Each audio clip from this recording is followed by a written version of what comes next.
جی ناظرین، منور عالم کے چینل میں ایک مرتبہ پھر آپ کو خوش آمدید کہتے ہیں، اور آج ایک ایسی نیوز ہم آپ کے ساتھ شیئر کریں گے کہ جس نے اس وقت سفارتی حلقوں میں تباہی مچائی ہوئی ہے۔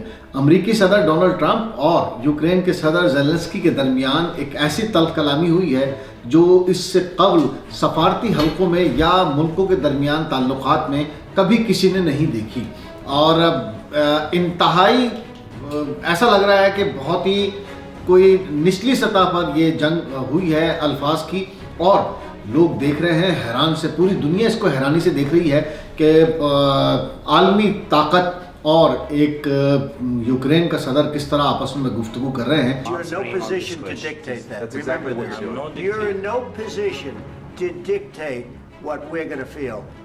We're going to feel very good. Feel influence. We're going to feel very good and very strong. You will feel influence. You're right now not in a very good position. You've allowed yourself to be in a very bad position, and he happens to be right about it. From the very beginning of the war, you're not in a good position. You don't have the cards right now.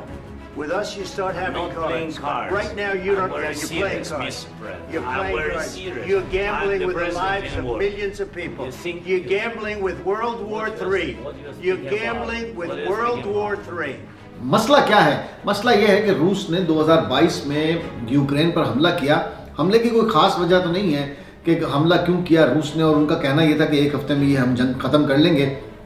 اس سے قبل بھی 2014 میں روس نے حملہ کیا تھا، اور کریمیا ایک علاقہ تھا جہاں پر روس نے یوکرین کے علاقے پہ قبضہ کر لیا تھا۔ 4 کروڑ 40 لاکھ کی آبادی کا ملک ہے، اور اس پر حملہ روس کی جانب سے ہوا۔ کچھ دن تک تو یورپ دیکھتا رہا، امریکہ دیکھتا رہا، لیکن اس کے بعد جو بائیڈن صدر تھے اور فیصلہ یہ ہوا کہ اس جنگ میں اترا جائے اور یوکرین کی مدد کی جائے۔ امریکہ کی جانب سے اب تک اربوں ڈالر کا اسلحہ اور دیگر ایکوپمنٹ فراہم کیا جا چکا ہے یوکرین کو، لیکن اب جیسے ہی حکومت تبدیل ہوئی ہے اور امریکہ میں نئے صدر ڈونلڈ ٹرمپ آئے ہیں، انہوں نے جیسے جیسے تمام جنگ بندیاں کی ہیں، اور جو اخراجات ہیں، جو ایکسٹرا اخراجات ہیں، ان کو کم کرنے کے لیے انہوں نے یوکرین جنگ بندی کا بھی کہا ہے، لیکن کہا یہ ہے کہ یوکرین اپنے معدنی وسائل، تیل، گیس اور دیگر وسائل میں اس کا جو آمدنی ہے اس کا 50% حصہ امریکہ کو دے گا، اور وہ بعد میں اسی کی ریہیبلیٹیشن اور مختلف منصوبوں پر خرچ ہوں گے، اور امریکہ نے جو پیسہ خرچ کیا وہ بھی واپس لوٹایا جائے گا۔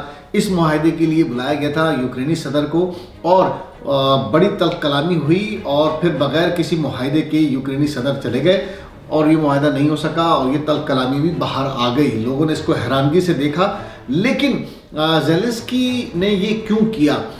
روس کے ساتھ جنگ بندی ہو جائے، امریکہ نے کہا کہ وہ جنگ بندی ہم کرا سکتے ہیں، آپ کی اتنی اوقات نہیں ہے، آپ کے پاس کوئی کارڈ نہیں ہے، آپ کی اتنی حیثیت نہیں ہے کہ آپ یہ جنگ جیت سکیں ہمارے بغیر، تو اس کو اگر جنگ بندی ہوگی تو امریکہ جو معاہدہ کرے گا، خاص طور پہ معدنی وسائل کے حوالے سے 50% آمدنی کا حصہ امریکہ کو دینا ہوگا۔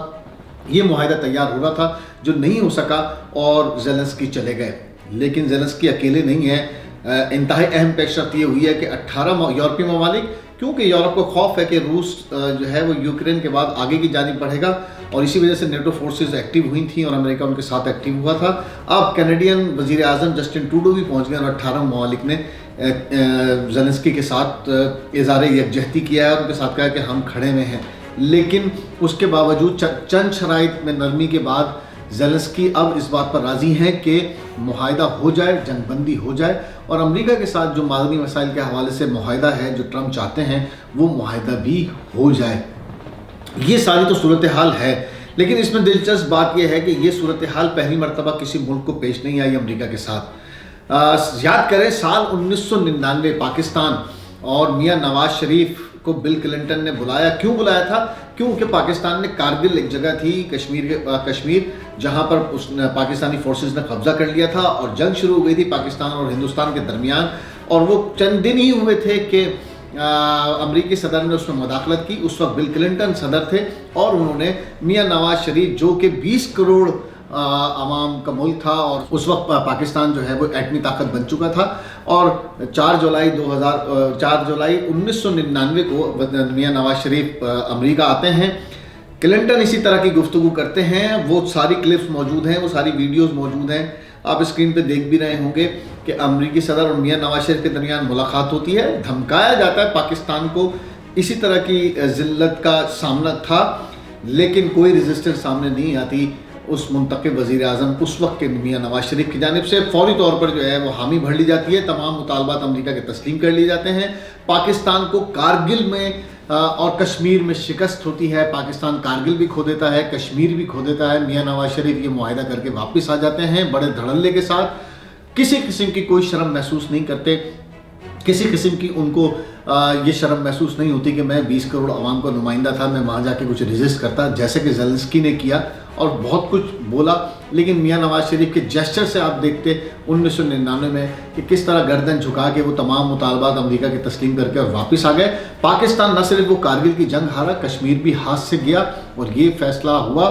اور اس قدر بات آگے بڑھی کہ باقاعدہ بل کلنٹن نے اس میں رکھا تھا کہ واجپئی سے آپ ملاقات کریں, پاکستان ہندوستان تعلقات کو بحال کیا جائے, جنگ بندی وہاں پر فوری طور پر کی جائے. اتنی افراتفری میں یہ سب کچھ ہوا کہ پاکستان نے کارگل بھی کھو دیا. اور پھر میاں نواز شریف نے یہاں تک کہ ہمت کی اس تھپکی کے بعد کہ انہوں نے اس وقت جنرل پرویز مشرف کو ہٹانے کی کوشش کی, اور جس کے بعد فوجی بغاوت ہوئی پاکستان میں, اور پاکستان میں میاں نواز شریف کا تختہ الٹ دیا گیا. تو ہم یہ دو واقعات دیکھ رہے تھے کہ آج یہ کچھ دیکھ رہی ہے دنیا. اس سے پہلے 1999 میں پاکستان یہ سب کچھ دیکھ چکا ہے, لیکن 4 کروڑ 40 لاکھ کے ملک کے صدر نے ہمت کی اور وہاں بات چیت کی اور بہت سارے اپنے مطالبات بھی تسلیم کرا لیے. اور اب یہ معاہدہ ہونے جا رہا ہے, کیونکہ آج ہی یہ اعلان کیا ہے زیلنسکی نے کہ وہ معاہدے کے لیے تیار ہیں, لیکن ریزسٹنس سامنے آئی. ہم افسوس سے کہہ سکتے ہیں کہ 20 کروڑ کے ملک, اس وقت 20 کروڑ تھے, اب تو 24-25 کروڑ ہے, 20 کروڑ کے وزیر اعظم نے کوئی کسی قسم کی مزاحمت نہیں کی تھی, اور ہم نے نہ صرف کارگل کھویا تھا بلکہ کشمیر کا بھی سودا کر کے وہ آ گئے تھے. تو میں نے یہ دو واقعات آج جوڑے ہیں, اپنی رائے ضرور دیجیے گا. آج کے اس پروگرام کے حوالے سے بہت شکریہ.